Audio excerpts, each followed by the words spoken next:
Bueno, pues muy buenas tardes, Víctor. Te damos la más cordial bienvenida, al igual que cada una de ustedes. Es un gusto que estemos compartiendo otra vez estos conocimientos y esta clase. Te cedo la palabra para que puedas dar inicio y, eh, y adelante. Perfecto, gracias Edith. Espero voy a bajar el celular porque seguro va a empezar a sonar. Bien, bueno, buenas tardes, buenas noches a todas, todos. Compartimos este cuarto encuentro de este seminario que intenta ser intensivo, por eso a veces desarrollamos los temas un poco este, así como corriendo, pero la idea era dejar en estos cuatro encuentros los lineamientos más fundamentales de lo que es el acompañamiento en tanatología y el acompañamiento tanto en cuidados paliativos como en el final de vida. Para la clase de hoy, les voy a ir compartiendo ya, este, ayúdenme a decir si se ve bien. ¿Estamos bien? Sí, se ve muy bien. Perfecto, bueno, entonces este es el cuarto encuentro de este seminario intensivo. El, como hemos venido conversando, si quieren ir anotando cuando haya preguntas, consultas, nos dejamos 10, 15 minutos al final y si quedan dudas, mm, tienen mi correo electrónico, Edith tiene también mi WhatsApp, así que aún finalizado este seminario intensivo, cuenten conmigo para ampliar la información que necesiten, ¿no? O que les parezca necesario ampliar. El- de todos modos, al final del encuentro, este, le- esta presentación que estoy compartiendo la van a tener en archivo PDF. Así que de todos modos van a tener el texto de lo que vayamos conversando, aunque no podamos hablar de cada detalle que está escrito. Por eso hoy van a encontrar muchas hojas, muchos slides que tienen mucho texto, pero en realidad lo pensé a propósito para que les quedara el texto, ¿m? No solamente las imágenes, si tienen las explicaciones. Este, bueno, entonces, ¿qué vamos a intentar ver hoy en el acompañamiento en tanatología? Básicamente, vamos a hablar de las dificultades que nos encontramos cuando hacemos acompañamiento. Y básicamente, eh, vamos a conversar dos tipos de dificultades. Aquellos errores que uno encuentra eh, cuando comienza a hacer el acompañamiento, es decir, dificultades propias de la familia o del entorno profesional, es decir, lo que no depende de nosotros y vemos que está sucediendo. Es decir, por un lado están los errores o dificultades que uno ve en el tratamiento familiar y que va a intentar corregir, o va a intentar resolver, o va a intentar minimizar. Y después están las dificultades propias en el acompañamiento, las que podemos cometer nosotros como acompañantes. Es decir, una son las dificultades que encontramos, otras son las dificultades o errores que podemos cometer nosotros. Por supuesto, vamos a mencionar las más significativas, ¿no? Después, como les comentaba, agregamos esto de lineamientos generales para acompañar el duelo infantil, este, y los duelos complicados, ¿eh? Si vamos a mencionar cuándo un duelo es complicado, qué indicadores encontramos en esos duelos complicados y principalmente vamos a referirnos a las situaciones de duelos infantiles, como cuando están implicados niños en sus primeras etapas de la vida. ¿Mm? Y vamos a hablar también de qué tipo de respuesta dar ante esas situaciones, qué soluciones, y vamos también a compartir algunas herramientas de autocuidado, es decir, cada vez más frecuentemente en el tema de acompañamiento en tanatología o en el acompañamiento clínico o en el acompañamiento psicológico aparece la imagen del burnout, del quemado, del agotado, de la- del acompañante estresado. Entonces, que mencionar las principales herramientas del autocuidado. Así que como ven, son muchos temas para hoy. La idea era llegar al cierre de estas 4 encuentros del seminario con todos los temas cubiertos. Y agregamos el de duelo infantil, que como comentaba me pareció importante mencionar. Bueno, vayamos a la al primer conjunto de errores que podemos encontrar cuando hacemos acompañamiento y que no dependen de nosotros, pero afectan al acompañamiento. ¿Mm? Entonces, los más frecuentes que se encuentran son, por ejemplo, lo que se llama la conspiración del silencio, ¿eh? Es decir, no le digamos que su diagnóstico es terminal, no le digamos que, y a veces es una conspiración tácita, nadie lo dice, pero entre los familiares se mueven de ese modo, y a veces es explícita. Explícita es cuando uno de los familiares o, la voz o la persona que de algún modo está marcando la senda, el camino para el acompañamiento, dice, no queremos decirle porque él se va a angustiar, por ejemplo. No queremos decirle. A veces eso es compartido y a veces es liderado por uno de los familiares más cercanos.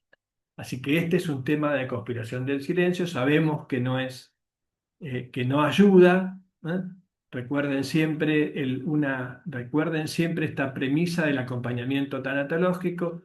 El paciente o la persona que está transitando ese proceso intuye antes que cualquiera de los familiares en qué etapa está. Él intuye, aunque no lo pueda expresar en términos precisos.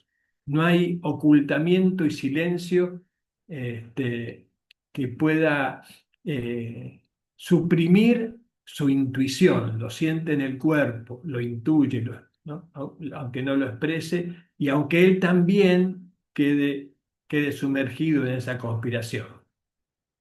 La segunda de las situaciones que no dependen de nosotros, pero nos encontramos muchas veces cuando hacemos acompañamiento, es lo que se llama obstinación terapéutica o excesiva hospitalización, excesiva este, eh, terapéutica cuando nos enfrentamos con una situación que es incurable o una situación que eh, ya no tiene vuelta atrás desde el punto de vista físico.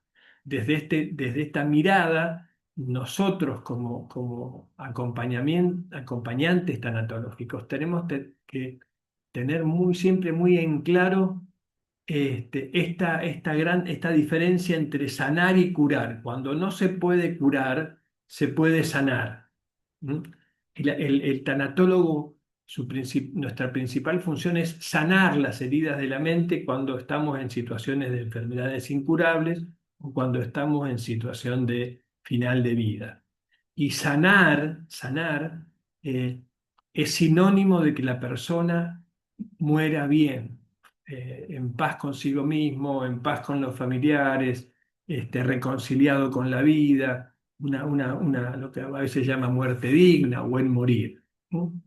Y la obstinación terapéutica, este, eh, a veces tiene por misión querer curar lo incurable, extender unos minutos una situación que termina eh, degradando la calidad de vida de esa persona que puede pasar sus últimos momentos con mucha mejor calidad de vida, rodeado de sus seres queridos. Entonces, la obstinación terapéutica, la conspiración del silencio, no dependen de nosotros, las encontramos y tenemos que hacer algo. ¿No? Hay que, eh, la negación de la muerte, que es muy similar a la conspiración del silencio, pero en este caso es más tácita, no es tan explícita como la conspiración, que alguien o un grupo de familiares o alguien cercano dice no le digamos, cuando en realidad este es un tema más cultural, de la muerte no se habla. ¿Mm? Uno llega al acompañamiento y parece que me pasa muchas veces, todas las personas parece que intentan evitar las palabras de fin de vida, se va a morir, o esto, lo otro, y es como un tema más cultural. Ese es otro de las dificultades que nos encontramos este, cuando hacemos acompañamiento. El, Otro de los errores en el entorno, sobre todo esto sucede mucho en la hospitalización, que es los errores o las dificultades para comunicar las noticias, ¿no? Es decir, uno llega a la familia o llega a la persona que vamos a acompañar la situación y uno se da cuenta que los profesionales médicos o el equipo tratante no informa, no comunica las noticias de la enfermedad incurable o del final de vida cercano, eh, por diversas situaciones, porque a veces tienen miedo a la respuesta de los familiares, no son claros. Este, yo lo primero que hago cuando hago acompañamiento y charlo con los familiares es, bien, ¿está claro cuál es el diagnóstico? ¿Se entiende? Es decir, lo primero que tiene que estar muy claro, a ver, a tu padre o a la persona que vamos a acompañar, ¿tiene un diagnóstico claro? ¿Estamos ante una situación de inevitabilidad de su partida? ¿O todavía estamos en una situación de diagnóstico? Pues no lo tienen miren, parece no parece cierto, pero en el 70-80% de los casos, el entorno familiar no tiene claro si está en situación de partida, si está en una situación de una enfermedad incurable, si están tratando todavía terapias que es posible que la persona recupere. ¿Mm? ¿Por qué? Porque en muchos equipos tratantes profesionales, la comunicación eh, es muy errónea, es muy vaga, no es claro. Entonces, lo primero que yo hago como acompañante es hablar con la familia y decir, bueno, hablemos bien con los médicos. ¿Estamos ya ante una situación que es irreversible o no? Porque desde ese punto de vista, el acompañamiento va a ser distinto. No vamos a acompañar igual a una persona que está todavía con situación de terapéutica curable a alguien que está ya seguro transitando sus últimos momentos. Y el quinto error que muchas veces encuentro con los familiares y con su entorno es el acompañamiento desde la pena o desde la lástima, que genera una atmósfera trágica y mucho apego, y que eso está confundido como si lo estuvieran acompañando compasivamente. Entonces, con esto quiero decir la confusión entre lástima y compasión. ¿Mm? Este, el, el- el indicador más claro para saber cómo está acompañando el entorno familiar es la atmósfera que se genera. Si la atmósfera es trágica y hay apego desmedido a la persona que está partiendo, ahí hay lástima. Sin embargo, si hay una pena suave, un dolor suave, y hay respeto y hay atención a las necesidades de la persona, ahí estamos en una atmósfera más compasiva. ¿Se entiende esta diferencia entre compasión y lástima? Porque es muy, muy frecuente confundirlo. Y la tanatóloga, nosotros tenemos que tenerlo muy, muy en claro, porque la atmósfera trágica desde los familiares no ayuda a la persona que está partiendo. Sin embargo, la atención compasiva, por supuesto, con dolor, con pena, pero respetuosa, eso ayuda a otro tipo de acompañamiento. Así que acá tenemos listados cinco principales errores que no dependen de nosotros y que de algún modo nosotros después vamos a intentar, si encontramos algunas de estas, hay que hacer algo. Tenemos que hablar con los familiares, pero son los principales errores del entorno, ¿no? Que no dependen de nosotros. Este, dicen que la lástima lastima, sí. Bien. Dificultades, eh, dificultades o errores que a veces que dependen de nosotros, ¿no? Estas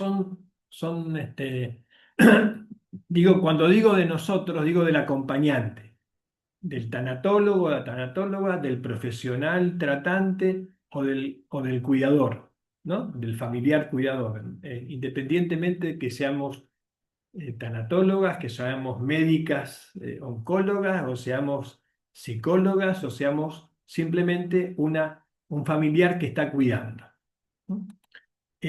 ¿Cuáles son las principales dificultades que podemos encontrar? Bien, esto, muchas de estas son las que están englobadas en esa palabrita del quemado o del burnout, ¿no? En esta época, ¿no? No sé si la han sentido nombrar, esto del burnout, quemado, agotado, ¿no? Lo que se llama fatiga de la compasión. En el acompañamiento, nosotros vamos a intentar nutrirnos de la satisfacción de la compasión.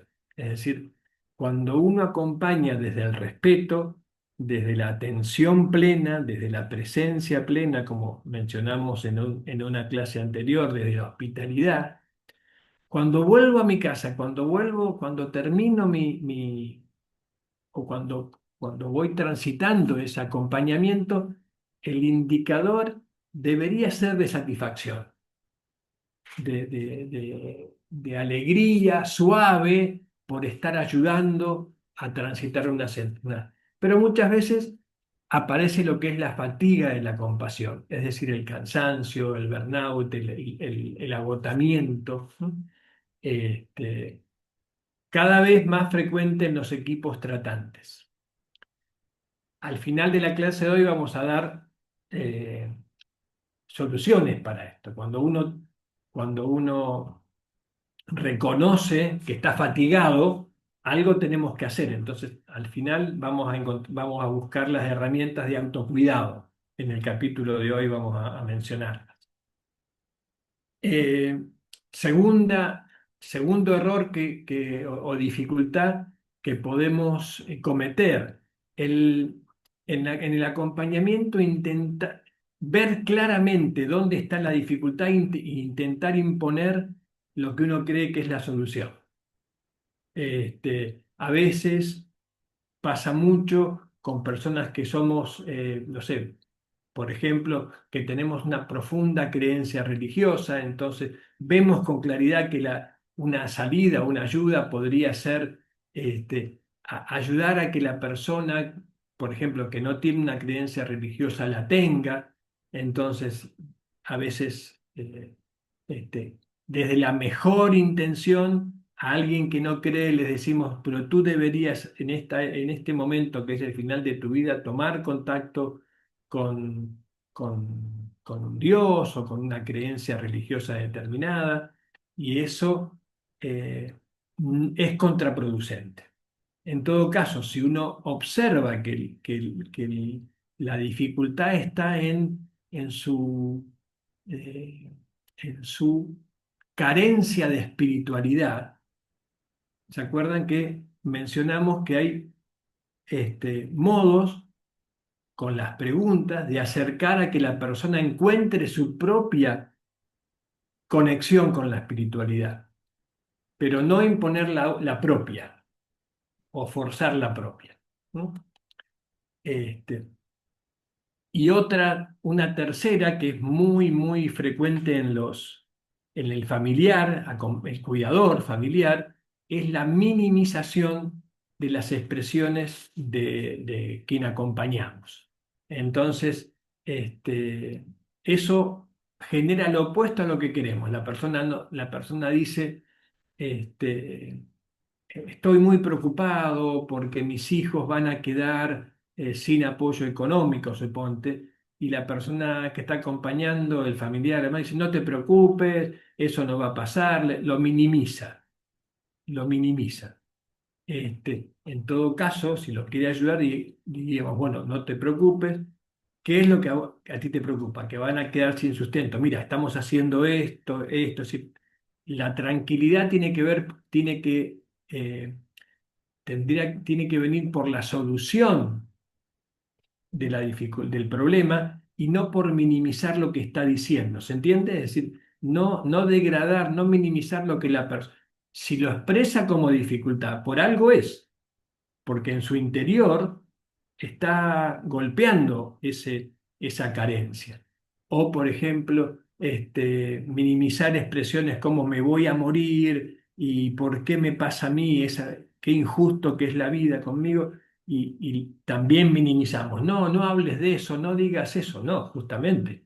Nosotros sabemos la etapa de fin de vida tiene etapas, así que si la persona expresa esa preocupación, ese sentimiento de injusticia de lo que le está pasando, no minimicemos, eh, escuchemos sin minimizar. En todos en todos estos dificultades o errores, va- eh, este, el punto en común que tienen es que nosotros como acompañantes, como tanatólogos, no estamos teniendo facilidad en gestionar nuestras emociones. Hay que también lo vamos a ver hoy, cómo gestionar las emociones, porque cuando uno minimiza eso, en realidad no está queriendo trabajar con las emociones que están apareciendo en la persona que acompañamos. Entonces, todas estas son minimizaciones o errores en la respuesta para la gestión de las propias emociones. La cuarta de las dificultades que quería comentarles tiene que ver también generalmente con, eh, dificultades de comunicación, lo que llamamos o lo que se llama conductas evitativas o de evitación. ¿No? Este, eh, por ejemplo, el desinterés. ¿Cómo se expresa el desinterés? Llegamos como acompañantes a hacer un acompañamiento a una familia o a una persona que está partiendo y los familiares que venían acompañando, este, uno se da cuenta que empiezan a evitar cada vez acompañan menos y asisten menos al familiar lo visitan menos. Aparece el desinterés, como depositando en nosotros, como tanatólogos o como cuidadores o como acompañantes, lo que venían haciendo.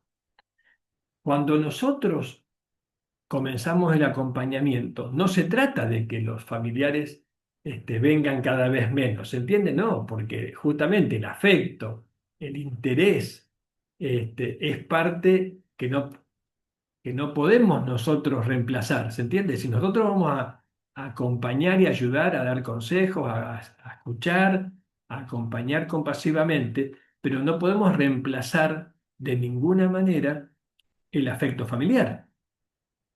Bueno, entonces uno puede observar que aparece el desinterés y más en extremo lo que se expresa como cinismo. dicen toda una serie de cosas que hay interés y demás, pero en la práctica hacen estrictamente lo opuesto. ¿Mm? Entonces, acá en estas cuatro eh, situaciones, son el grupo de dificultades que dependen de quien acompañamos. Las anteriores tenían que ver con las que uno encuentra cuando va a acompañar. ¿No? A ver cómo vamos con el tiempo. Vamos allá. Bien. Eh, todos estos, voy a repetir un modelo que ya estuvimos viendo, pero tienen que ver con la gestión de las emociones en esta etapa principal que mencionamos en las etapas estas tres etapas del acompañamiento tanatológico, que es del caos. ¿Eh? Ahí es donde se va, ahí es donde es la primera etapa donde eh, la mayoría de las dificultades que mencionamos en la primera parte esta que venimos conversando se va a expresar. Entonces es donde más atentos tenemos que estar para evitar esas dificultades. Porque ya en la etapa de aceptación, en la etapa de trascendencia, cuando la persona está más calma, hay una atmósfera de mayor apertura, eh, este, diría que la vamos a encontrar muy poco. Entonces, la síntesis que quiero compartirles es todo esto que mencionamos de eh, eh, dificultades, agobios con el tema de la compasión, las dificultades con de la muerte no se habla, el muro de silencio, las dificultades de desinterés. Todas estas dificultades van a ver que se expresan en la primera etapa. Eso quiere decir que cuando nosotros atendemos a solucionar eso, yo noto que enseguida la situación de acompañamiento tanatológico pasa a la aceptación. Es decir, la gestión de las dificultades anteriores es un poco decir, estamos transitando del caos a las etapas posteriores. ¿No? Y sabemos que cuando podemos gestionar esas dificultades, el sufrimiento mental se minimiza y empezamos a sentir que la aceptación y las situaciones de reconciliación, las situaciones que mencionamos de cierre biográfico, se van suavizando. El acompañamiento entra en otra etapa. Saber gestionar estas emociones es como transitar por estos caminos del caos a la aceptación y a la reconciliación. ¿Mm? Está muy ligado a lo que mencionábamos del cierre biográfico. Simplemente quería como, eh, es como enfocar las dificultades desde este tránsito, no tenerle miedo a las dificultades, ¿se entiende? Es como si dijéramos, no nos preocupemos en decir, uy, la familia está agobiada, como si fuera, véanlo como parte del caos. Uy, hay negación, no hay problemas, todos minimizan hay situación de cinismo. Vean todas esas dificultades como parte de esta primera etapa del caos, porque siempre recuerden que las etapas en el proceso del morir, no solamente estas tres etapas, no solamente son etapas de la persona que está partiendo, son también del entorno familiar, y también nuestra. También como tanatólogos transitamos estas etapas cuando acompañamos, de algún modo las estamos transitando, la estamos viviendo. Se expresa en la persona y de un modo distinto también ese proceso y estas etapas se expresan en el grupo familiar. ¿No? Entonces, gestionar las dificultades que mencionamos en los slides anterior es transitar por este caos de la primera etapa del acompañamiento. ¿No? Bien, entonces, este, Disculpen. Eh, bien. Lo mismo, yo siempre menciono el tema del acompañamiento referido al, al proceso de final de vida, pero recuerden que con palabras distintas, en el duelo o en las situaciones de crisis por duelo, vamos a transitar por caminos similares, ¿eh? En cuanto a que siempre vamos a tener una primera etapa traumática, una primera etapa caótica, una primera etapa de mucho sufrimiento mental, donde la persona va a... Es decir, el duelo es una crisis que de algún modo transita por las mismas etapas que del final de vida, porque es una crisis de un cambio profundo en la persona que está sintiendo esa pérdida. El duelo, el duelo es también una crisis profunda que va a pasar por las etapas de caos, aceptación y trascendencia. Las vamos a llamar distintos, sí. Generalmente en lo que es duelo se llama vertiente traumática, eh, eh, aceptación y elaborar aspectos de las relaciones para después experimentar la trascendencia y la integración de esos contenidos. Pero fíjense que estamos siempre transitando por tres etapas fundamentales, ¿no? Pero hoy lo que queríamos como destacar es eh, cómo reconocer, y acá quiero ser muy claro, un duelo complicado, ¿no? Eh, bueno, les menciono algo importante primero. Cuando hablamos de indicadores, ustedes van a decir, bueno, pero estos indicadores los encuentro siempre, porque todo duelo van a tener algunos indicadores de este, estos que mencionamos. Añoranza o deseo de estar con la persona que falleció, la persona se siente solo, sin sentido en el mundo, deseo frecuente de morir para reencontrarse con la persona que partió, este, concentrarse solamente en estar en la muerte del ser querido que partió, evitar recordar o recordar permanentemente, aflicción por la persona que partió, problemas para aceptar su muerte, no sentir nada, es decir, totalmente anestesiado, ¿m? Eh, sentir que su vida no tiene sentido ni propósito, incapacidad para disfrutar o pensar experiencias positivas este, con el ser que ha partido, recordarlas, ¿no? Uy, perdón. Pero ustedes me dirán, bueno, pero todas estas cosas yo las reconozco en el duelo que estoy acompañando. Bien, y acá viene la clave del duelo complicado. Eh, la proporción y la fuerza de estos indicadores. Cuando, y tampoco hay una regla precisa de tiempo, pero cuando ya pasa un tiempo y uno nota que está estancado, esto no procesa, estos indicadores son permanentes y en general aumentan en vez de procesar y ciclar, es que empieza a haber indicadores de un duelo complicado.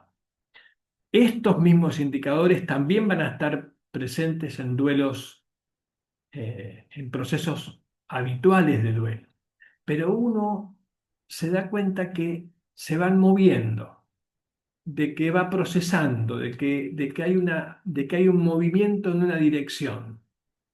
En los procesos de duelo complicado hay estancamiento o hay reforzamiento. ¿Mm?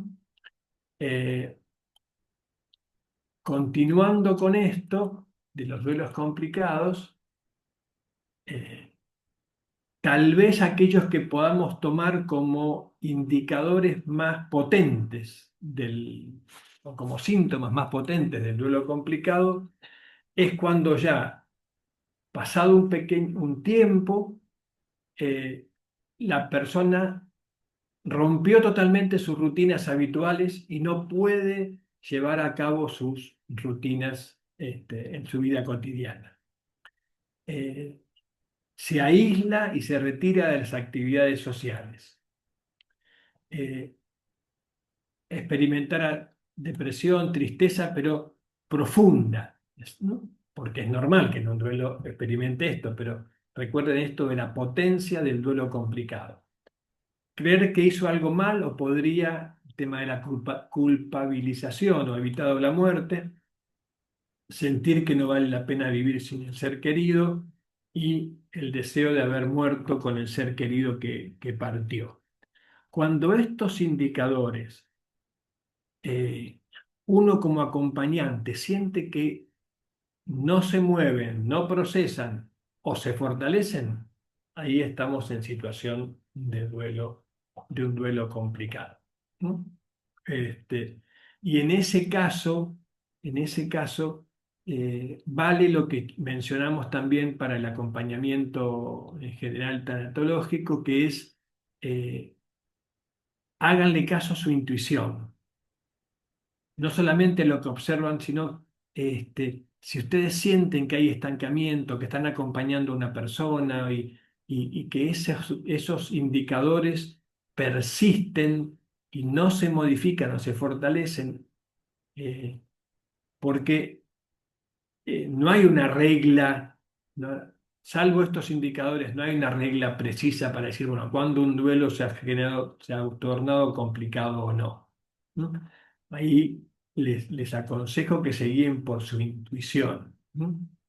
Y, por supuesto por indicadores que se mantienen o refuerzan, ¿no?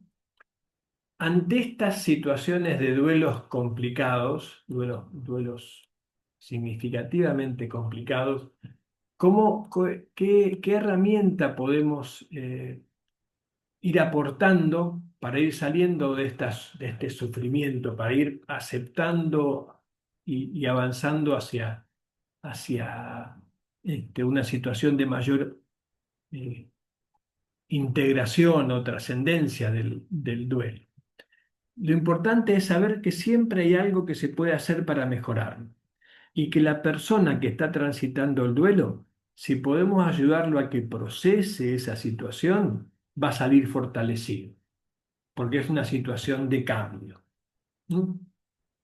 Eh, por supuesto que siempre está copresente en nosotros como acompañantes, como tanatólogas, la importancia de no minimizar ni tampoco querer olvidar a la persona, nunca aconsejar el tema del olvido, sino que ayudarlo a ubicar a la persona que está transitando el duelo, a emplazar a la persona que partió en otro espacio mental.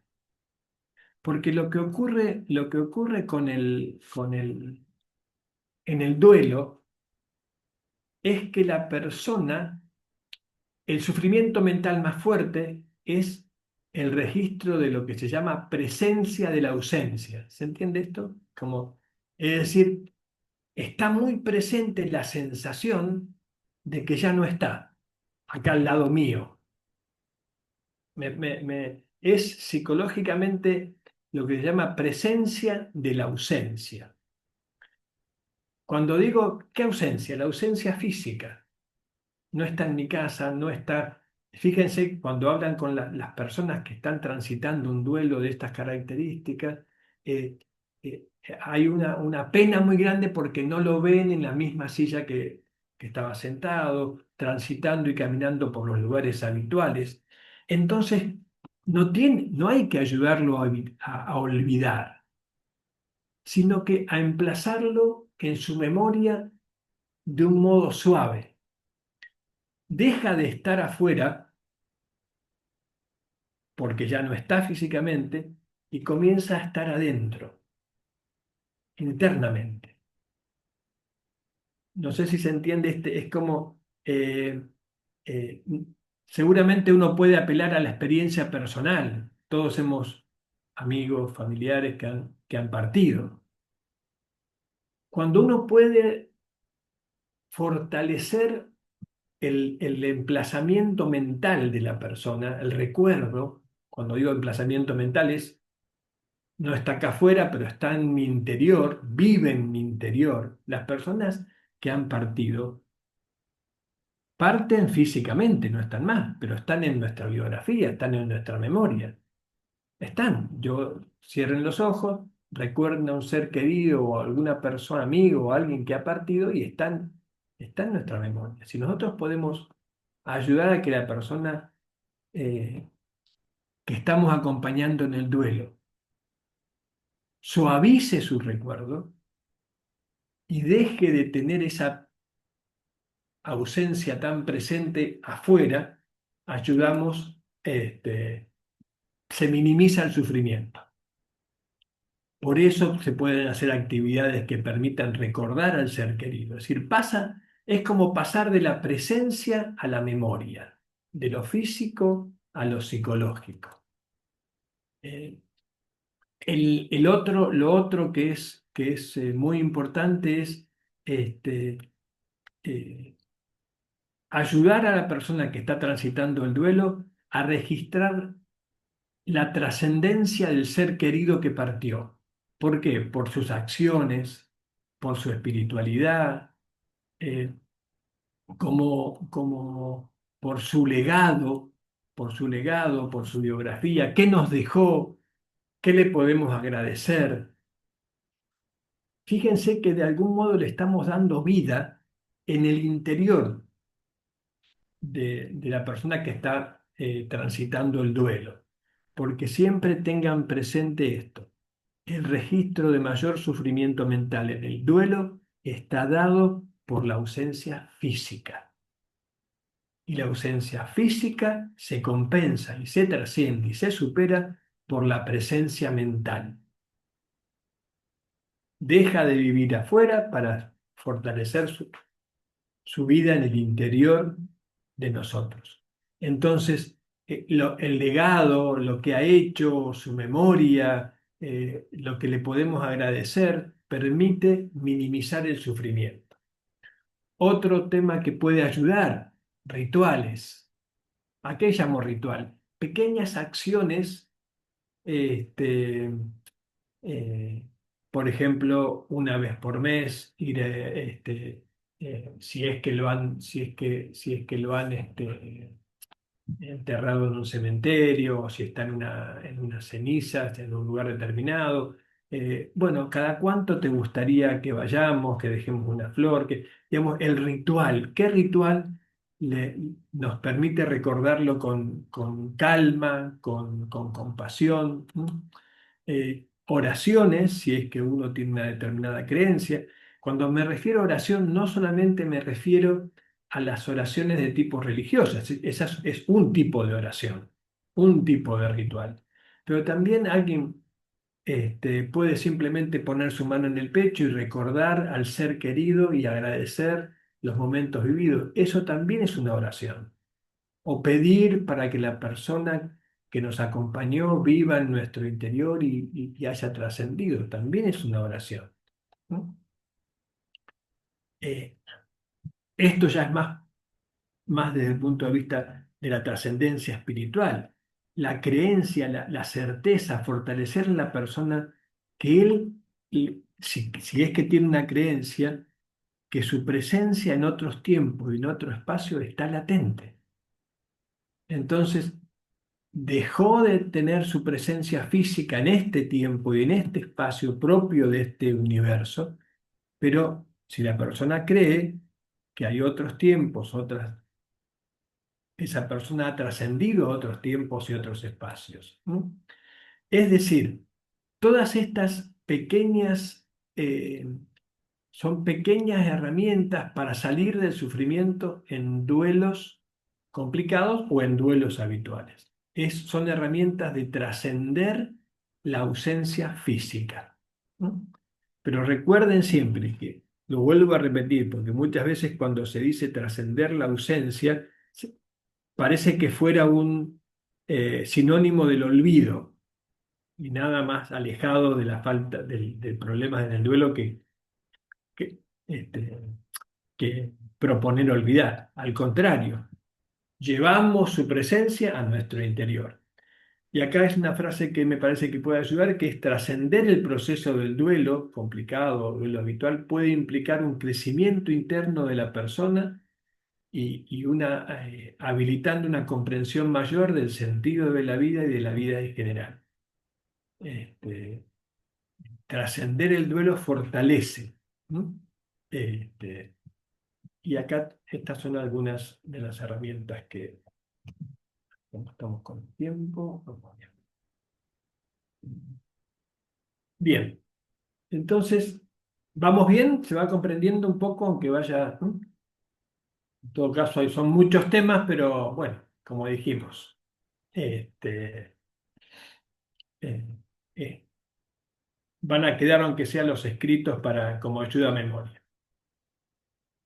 Pero dentro de los procesos de duelo hay un universo, un subuniverso muy particular, que es cómo facilitamos, cómo ayudamos la comprensión de los este, duelos en la infancia y en la adolescencia.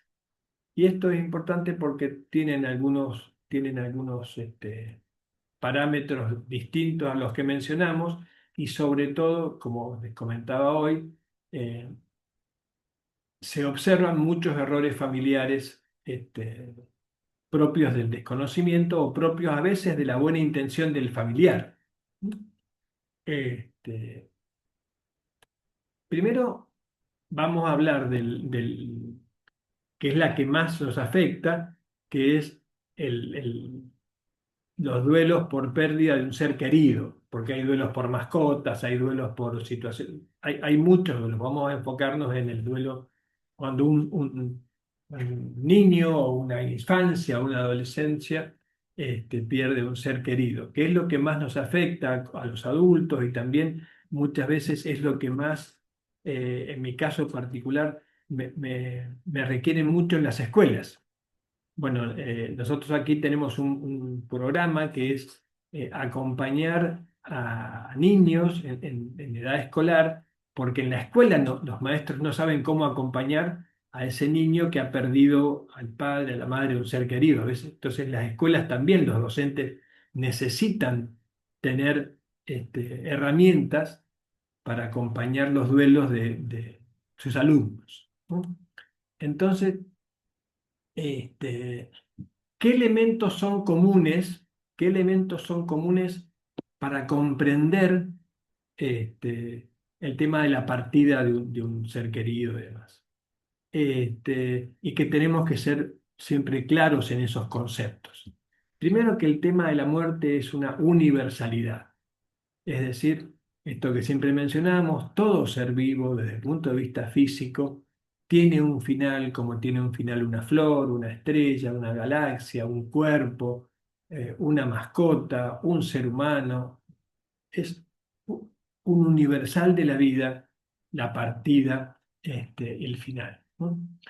El hecho de que es irreversible, bueno, cuando eso sucede, porque muchas veces los niños dicen, bueno, volvemos atrás, murió, pero bueno, hay que explicar que eso es irreversible. Cuando eso sucede, no se puede, no es irreversible, no se puede volver al estado anterior. Ese es otro elemento fundamental. Eh,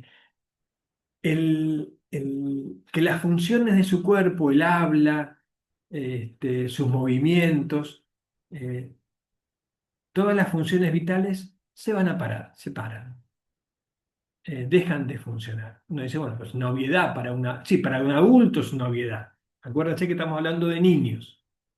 Lo que es obvio para nosotros, ese es el error que se comete. Dice, bueno, pero no le vamos a explicar obviedades. Y sí, porque un niño de 5 años, 6 años, 7 años, 8 años no tiene esas obviedades que nosotros. El cuerpo no va a funcionar más y no va a sentir nada, no siente nada, no siente ese cuerpo. no lo podemos controlar, es incontrolable. La muerte en algún momento de la vida de los seres vivos llega. A veces más pronto, a veces más tarde, no sabemos cuándo, pero a veces sucede. En algún momento sucede. Es incontrolable, también es una universal. Y cuando eso sucede, sobre todo en los adolescentes y demás, cuando sucede el final de la vida, se abren planteamientos, se abren interrogantes sobre lo que sucede después. Estos son elementos fundamentales para comprender el fenómeno de la muerte. Pero las situaciones van a ser distintas dependiendo de la edad. Hasta los 6 años, hasta los 6 años, los niños no tienen conciencia de esto de la universalidad,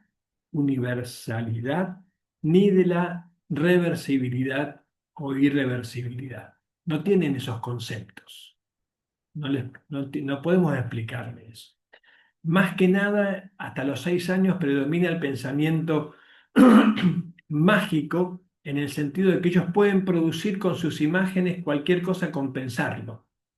Es decir, de los elementos fundamentales del que vimos en el párrafo 1, ellos muchas veces creen que pueden producir lo opuesto, que pueden vivir cosas que se han muerto. ¿Se entiende? Es un pensamiento mágico, no podemos aplicar los elementos iniciales. Hasta los 6 años tienen asociado que las personas mueren básicamente por enfermedad o por vejez. Y tienen una enorme curiosidad los niños hasta los 6 años, ¿no? Es decir, es la imagen de la repetición y es enorme curiosidad.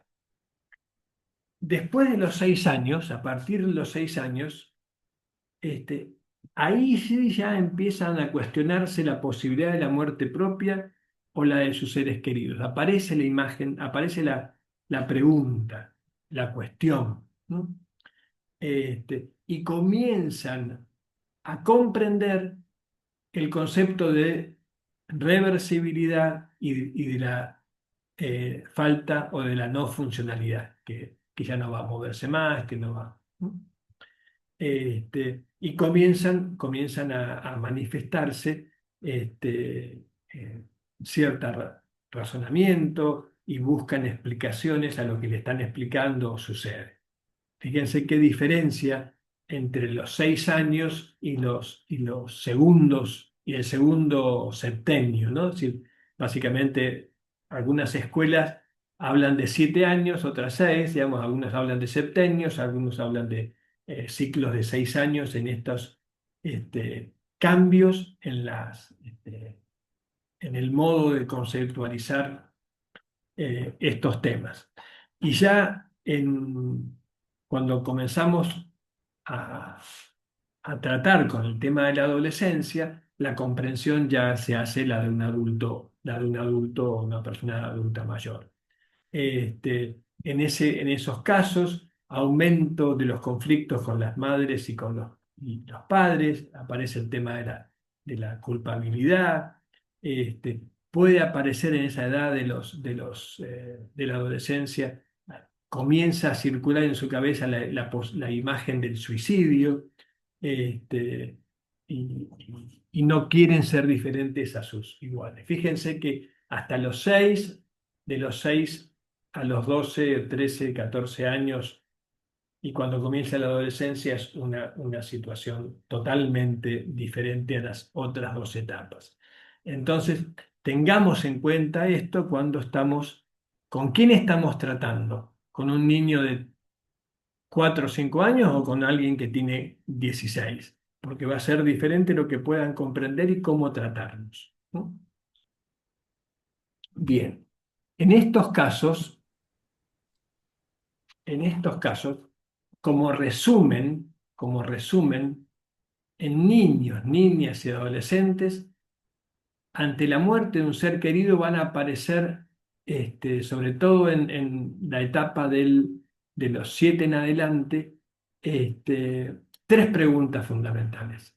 No es que va a, no, estos, les digo, no es algo explícito, está en el interior del niño estas preguntas. A veces las expresan y a veces no, pero nosotros como acompañantes tenemos que saber que eso está en el interior. ¿Qué va a ser de mí? Sobre todo si es un ser querido cercano, un abuelo, un padre, una madre o un hermano. Aparece la pregunta fundamental sobre el futuro. ¿Qué va a ser de mí? No voy a jugar más con este. No, no. Eh, el segundo es, sobre todo si es un ser muy cercano, si si algo de él influyó en la muerte, el tema de la culpabilidad. Está ahí dando vuelta. Uy, y a veces sin fundamento o a veces con fundamento, porque se había enojado los días anteriores, había habido una pelea. Bueno, la culpa. Y la tercera de las eh, imágenes, conceptos que aparecen en el interior es la vulnerabilidad. Pero le va a pasar también a mi otro familiar. ¿Va a pasar lo mismo conmigo o con otro ser querido? Estas tres preguntas o cuestionamientos están dando vuelta en el adolescente, sobre todo en el adolescente, cuando un ser querido parte. Y esto, en el 90% de los casos, no lo expresan explícitamente. Muy pocos casos yo he visto que lo expresen, pero está. Y eh, uno tiene que explorar para que lo diga. Bien, entonces ante estas situaciones, ¿qué podemos hacer? ¿Qué podemos hacer? Este, ¿Cómo podemos facilitar el proceso del duelo en las infancias y adolescencias? Lo vamos a llamar como si fuéramos, digamos, no hay escuelas y reglas precisas, ¿se entiende? Digamos, no es una receta. No es una receta de cocina que si hacemos, pero podemos hacer primeros auxilios. Podemos podemos acompañar con primeros auxilios de acompañamiento tanatológico, con primeros auxilios de acompañamiento psicológico, con auxilios de acompañamiento en adolescencia, psicológica o infantil. Este, en, Primero, como acompañantes, tengamos en cuenta que los sentimientos las emociones que más frecuentemente van a estar siempre presentes en estos duelos es la tristeza y la rabia, los sentimientos, algunos ya los mencionamos, vulnerabilidad, culpa, miedo y necesidad que se les dé permiso para expresar sus sentimientos, que los habilitemos para expresar ese enojo, esa tristeza, esa culpabilidad que están sintiendo, esto que mencionábamos, que no lo expresan, pero sabemos que está. Entonces, sabemos que está eso. El primer caso es, el primer, lo primero es que hay que comunicar la pérdida. ¿Cómo la comunicamos? ¿Cómo la comunicamos? Primero, no cualquiera. ¿Quién? Alguien que sea significativo para la persona. Para el niño, ¿no? Para el adolescente, alguien que tenga una llegada cercana. Este, ¿Por qué? Porque muchas veces, ante la partida o muerte de un hermano, los padres están muy sumergidos en su sufrimiento y dejan la comunicación para alguien, que se anima a comunicar, pero que no es significativo para el niño, no está bien. Tiene que ser una persona significativo para el niño o niño, cercana. ¿Cuándo? Lo antes posible. No, a veces observo que dejan al niño en la casa de una abuela o en la casa de una tía 2 o 3 días y el niño intuye, sabe, pero está ahí sin que nadie le haya dicho nada. Al contrario, muchas veces ese familiar, ese tío, les dice, bueno, pero están pasando, los niños por más que tengan 4 o 5 años, sienten algo, sienten la atmósfera, aunque no comprendan el tema de la vulnerabilidad del cuerpo. Ni hablemos si es un adolescente o si es un niño mayor, ya de 7 o 8 años. Entonces, ¿cuándo? Lo antes posible.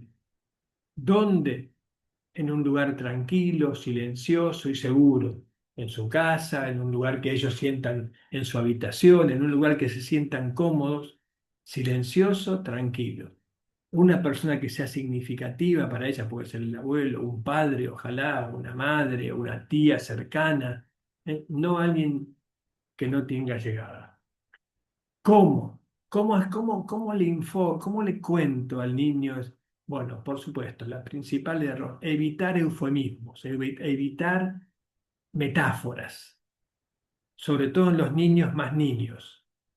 No le podemos, error principal, no nunca decirle lo que pasa que es tu hermana, tu tía o tu madre o tu abuela, se fue volando hacia los cielos, a un niño de 5 años. Se fue volando y nos está mirando desde el cielo porque ese niño puede intentar subir al piso 24 e intentar volar. Ustedes me dicen, pero ha habido casos. Entonces, evitar, sobre todo con los más niños, evitar eufemismos y metáforas. Hay que expresarlo de forma clara, sin miedo, dando espacio para que él se exprese. Y tenemos que decir, mira, nuestra tía querida, eh, su cuerpo dejó de funcionar, porque la muerte es esto y esto y esto. Todas las personas, todo ser vivo, llega su momento en que muere. La muerte es el fin de su cuerpo físico y ya no está más moviéndose. ¿Me entiendes? Parece, eh, alguien dirá, pero qué frío, pero qué... No, porque la calidez y la emoción se la pone uno cuando está contando con respeto, con bondad, con calma. Importante, evitar eufemismos y evitar metáforas. Esto, ¿no? Transmitir la universalidad, que todo ser humano, toda persona en algún momento partimos, qué es lo que ha producido que ya nada, que el cuerpo ya no funciona, ese ser querido ya no siente, este, atender a que no se sientan culpables si ha pasado algo esos días con ellos, eh, hacerlos partícipes de la socialización, si es que hay algún ritual, no dejarlo fuera, no dejarlo fuera, y ser coherente sobre todo esto mucho para las escuelas con la creencia de la familia, ¿se entiende? Si es una familia que es, que no es religiosa y que es, nada, tener cuidado de no en la escuela no expresarle la partida en términos religiosos, ¿se entiende? Porque tenemos que respetar el encuadre y las creencias eh, familiares.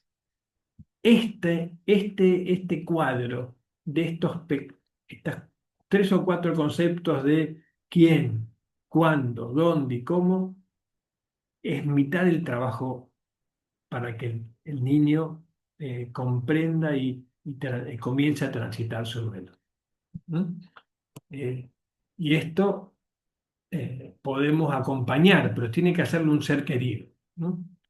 El segundo, en este cuadro, opa, ¿qué actitudes y prácticas para facilitar este proceso? El segundo aspecto, el segundo cuadrito. Eh, este, tanto en una escuela, en un centro educativo, como desde la familia, eh, constatar la ausencia, ¿eh? Es decir, echarle de menos, no intentar olvidar, sino echarle de menos a la persona que ha partido, no intentar oscurecer su recuerdo. ayudar al niño a mantener su rutina cotidiana, dentro de lo posible, que no varíe mucho la actividad cotidiana que él tiene. Y por supuesto, eh, acompañarlo para que exprese sus emociones, apoyarlo emocionalmente, ayudarlo con las preguntas que a veces, a que exprese sus emociones. ¿Cómo te sentís? ¿Querés contarnos algo? ¿Hay algo que quisieras contarle? Eso desde los padres o de los seres queridos de quien está acompañando ese. Esto es muy útil para hablarlo con los seres queridos cuando hacemos acompañamiento tanatológico o acompañamiento en el duelo, ¿no? Este, darle estos consejos a los padres que están transitando esos momentos. El tercer aspecto es ayudarle a ese niño a darse cuenta de la pérdida. A lo opuesto que muchas veces se dicen a olvidar la pérdida, ¿no? Eh, No evitar que asistan a los rituales y compartir su pena, siempre acompañados y explicándoles previamente lo que van a ver o lo que están viendo, si es una misa, si es un ritual, si es...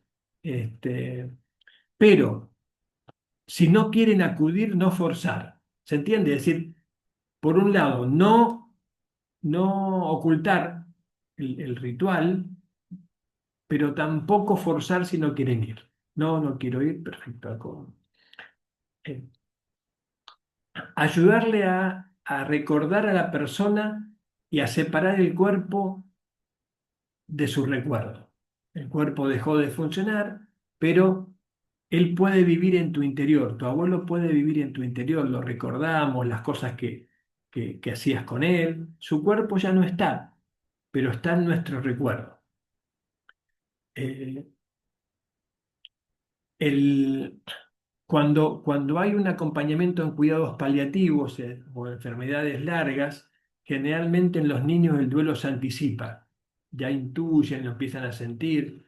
Entonces, una de las cosas que también es un error, pero que podemos ayudar es que de algún modo tomen contacto, participen en el cuidado de la persona enferma, sobre todo cuando son adolescentes, que contribuyan, aunque sea con pequeñas acciones, al bienestar de la persona, aunque sea, por ejemplo, visitándolo. No es que cuando digo que tienen que participar, es haciendo una actividad terapéutica, que lo visiten, que estén. Esto lo comento porque muchas veces las familias dicen no, que no vayan a visitar al abuelo, que no vayan a visitar al tío porque está partiendo. No, la visita, el comentario previo explicándole, sobre todo cuando son enfermedades terminales de largo periodo, ¿no? De este modo estamos ayudando a que se dé cuenta de la situación de la partida. Uno de los aspectos a recalcar, ya lo comentamos, pero es para enfatizar. Hay que intentar, sobre todo en los niños pequeños y adolescentes, a que mantengan dentro de lo posible su rutina y su vida cotidiana. Este, mm, tanto con sus amistades, con los tiempos de ocio. Hay que intentar evitar los cambios bruscos. ¿Por qué? Porque la repetición de la rutina le da seguridad a los niños. ¿Mm? Entonces, este, cuando sienten que el mundo se les cae porque han perdido un ser querido, o partió el abuelo, partió un ser querido, es como que el mundo medio se les mueve, se cae. Mantener ese orden de rutina es de mucha ayuda. Digo esto también porque generalmente se producen desequilibrios en los domicilios y lo primero que a veces hacen los padres es decir, bueno, mandan a los niños a otra ciudad o a otro barrio, a otra familia y pierde la rutina esa semana o esos 15 días. Eso no ayuda al duelo infantil. Eso no ayuda al duelo infantil. Y último punto de este cuadro de facilitación del duelo infantil tiene que ver con las emociones, cómo apoyar eh, emocionalmente. ¿Mm? Eh, no ocultar las emociones de los adultos que son referencia, ¿sí? No es que voy a ocultar mis emociones con el niño porque soy el adulto, no, no me tienen que ver llorar. No, estoy llorando porque estoy apenado, porque partió nuestro tío y esto y lo otro. Expresar y explicar las emociones, ponerle palabras a las emociones. Siento mucha rabia, porque lo mismo lo estamos ayudando a que él procese y exprese sus emociones. En el ámbito educativo es importante que sea sensible ese ámbito educativo, conozca la situación, se le comente y acompañe teniendo en cuenta estas pautas. Hablar de la muerte el ámbito escolar, de las pérdidas, y ponerle nombre a esas emociones que se sienten, que las mencionamos acá como las principales: tristeza, rabia, culpa, vulnerabilidad, miedo, ¿no? Están ahí expresadas acá perdón, en ese cuadro que mencionábamos. Bueno, acá hay mucho texto, pero me parece que puede servir como síntesis del acompañamiento, de tener en cuenta todas estas cosas. Algunas tienen que ver con algunas situaciones de las escuelas o otras con la familia. Pero eh, yo noto que hay muchos olvidos de parte del ser querido de los familiares con los niños con estos aspectos, ¿no? A ver cómo estamos con el tiempo. Bueno, vamos. Bien, bueno. Y los últimos capítulos de esta clase tienen que ver ya con lo que mencionábamos de soluciones o el tema del autocuidado. Es decir, nosotros, esto que mencionaba, también somos parte de esos procesos de caos, de vulnerabilidad, de sufrimiento mental. Cuando caemos, somos presa del agotamiento compasivo, del burnout. Entonces, este, quise poner en algunos slides una síntesis del autocuidado, ¿no? Este, y el autocuidado en nosotros, parte de escucharse y atenderse. Es decir, autoobservarse, escucharse, entender qué me está pasando cuando estoy agotado, cuando no tengo, cuando el sufrimiento me invade, y atenderse. Uy, perdón, se me fue perdón. ¿No? Entonces, en nosotros aplicar esto de, primero, reconocer que hay cuatro emociones básicas, que es la tristeza, la alegría, el miedo y la rabia. Que cuando nos invaden esas emociones y estoy afectado por el burnout, o estoy afectado por el agobio y la falta de compasión, eh, es un, es como, lo tenemos que sintetizar como que hay un problema en nuestra gestión en nuestras emociones, en nuestra gestión de emociones. Es un poco, no sé si han escuchado hablar de esto de las neuronas espejo, no sé si han escuchado hablar de las neuronas espejo. Sucede así. Cuando estamos acompañando situaciones de agobio, de sufrimiento, de pérdida y demás, se activa en nosotros eh, un sistema neuronal eh, que de algún modo resuena con el sistema neuronal de la persona que estamos acompañando. ¿Cómo gestionemos esas emociones que empiezan a desarrollarse en nuestro interior?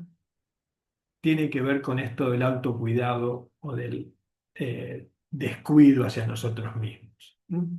Entonces, cómo gestionar esas propias emociones que están siendo reflejo, esas neuronas espejo en nuestra eh, interioridad. Primero les doy nombre. Me observo y digo, ¿qué estoy sintiendo? Tristeza. Le tengo que poner nombre. Me siento agobiado, me siento con miedo, le pongo nombre. El segundo, el segundo es, no intento luchar contra ella. Los acepto. Digo, sí, estoy con mucha tristeza. O estoy con mucho enojo, mucha rabia. Le doy nombre, lo acepto, identifico su causa. Digo, y esto puede tener que ver con esta familia que estoy acompañando, que no sé cómo ayudarla y me genera mucha tristeza. Entonces, fíjate cómo le doy nombre, lo acepto, identifico su causa y no hago mucho más nada. Suelto, suelto, reconocí, suelto. Este, esa es el fundamento de la gestión de las propias emociones. Darle nombre, aceptar, identificar su causa y soltar. Cuando digo soltar es no querer resolverlo. Respondo soltando, respondo soltando. Y eso es la base este, del del autocuidado, porque uno está dando permiso para sentir esas emociones. Porque reconozco, entiendo, comprendo, me autoobservo. ¿Mm? Recuerden siempre que el autocuidado del que estamos hablando, no es una práctica. Muchos confunden el autocuidado como si fuera una práctica que hago después de acompañar, como si fuera la máquina mía, el cuerpo quedó herido, así que ahora me voy al gimnasio a ver si lo resuelvo. ¿Se entiende? Como una práctica que hago posterior al acompañamiento tanatológico, al acompañamiento paliativo o al acompañamiento de final de vida. No es algo. El autocuidado tiene que ver con un modo de hacer el acompañamiento, como un modo de gestionar las propias emociones, como un modo de estar presente en el mundo. Yo me autocuido las 24 horas del día desde esta gestión de mis emociones. El autocuidado es un modo de vivir, no es una práctica de gimnasio 10 minutos al día. Por supuesto, estoy diciéndolo del gimnasio, podemos ir al gimnasio una hora al día, lo digo como para que no quede como algo compensatorio del sufrimiento, ¿se entiende? El autocuidado no es que compensa el sufrimiento, el autocuidado lo trasciende y lo transforma porque tenemos un modo de estar distinto, ¿no? Eh, si seguimos con estas herramientas de escucharse, entenderse y atenderse, ¿no? Decimos, bueno, podemos tener algún ritual, alguna práctica, esto ya creo que los comentamos en otra clase, pero ante cualquier situación de estrés, nosotros, ¿cómo nos cuidamos? Tenemos que tener alguna práctica? Yo la que he encontrado como la más eh, rápida desde el punto de vista psicofísico, porque se apoya en un movimiento este, involuntario que hacemos voluntario, que es la respiración, y que es cuando nosotros, como acompañantes, estamos también sumergidos por la información de la partida de un ser querido, la necesidad de tomar una decisión. Este, yo he encontrado que la herramienta este, para acelerarse más rápido tiene que ver con la respiración. Eh, Paro, me siento me concentro en el momento presente, es decir, primero paro y respiro, tomo conciencia de la respiración, este, pongo atención solamente a la respiración, no más de 1, 2, 3 minutos, en el aire que ingresa, en el aire que exhalo, sin forzar, dejando que los pulmones sientan ese aire. Me distraigo porque mis pensamientos se van para lo que me está generando sufrimiento. con suavidad vuelvo a centrarme en la respiración. Y me voy de nuevo porque la cabeza se me va al pensamiento que me está generando sufrimiento. No hay problema, vuelvo a la respiración. Este, yo les aseguro que en este ejercicio tan simple hay un secreto para calmar las emociones, porque está apoyado en un movimiento voluntario que se vuelve involuntario, que se vuelve voluntario, que es la respiración. Y la respiración toca con su acción todos los órganos vitales, desde el cerebro hasta la punta de los pies, y permite parar, centrarse y relajar. Tenemos que tener una herramienta que sea simple. Les comento esta, si ustedes tienen otra, pero tienen que ser herramientas simples para el autocuidado. A veces uno está eh, estresado porque le comentaron que partió esa persona que está acompañando y cual uno estaba muy identificado y no puedo evitar sufrir, me apoyo en esto. ¿No? Bueno, estamos ya con los tiempos. Les dije que hoy teníamos mucho texto, ¿no? Este, les dejo más medidas para prevenir el burnout y la fatiga de la compasión. Acá, no sé si conocen, pero hay una tablita, la tablita de Kearney, que es una tablita este, recomendaciones para los profesionales que trabajamos en el área de psicología, en el área de tanatología, en el área de cuidados paliativos, la tabla modificada de Kearney, que hay, bueno, 10 o 12 eh, recomendaciones y medidas para prevenir el burnout, ¿no? Y la fatiga de la compasión, ¿no? Carga de trabajo sostenible, formación en habilidades de comunicación, escritura reflexiva. Bueno, no le voy a repetir esto, se los dejo como texto que ayuda a elegir algunas y tenerlas presentes en, si es que estoy desarrollándome como profesional tanatológico y quiero prevenir el burnout. Retiros especializados, usar rituales, por ejemplo, el ejercicio anterior puede verse como un ritual, como una pequeña práctica y un pequeño ejercicio. Y para finalizar, en la comunicación con una herramienta fundamental en la comunicación con los pacientes, con la familia que estoy acompañando, es el tema de cómo comunicarles las noticias, cómo acompañarlos. La comunicación es fundamental en el acompañamiento tanatológico. Pero recuerden siempre que la comunicación parte de, del trato que me doy a mí mismo. La primera comunicación es con uno mismo. Esa comunicación con uno mismo es la que después se refleja en el acompañamiento a familiares y demás. Esto de, entonces, lo que mencionábamos recién, escucharse, atenderse y autoobservarse, es lo primero que tengo que hacer.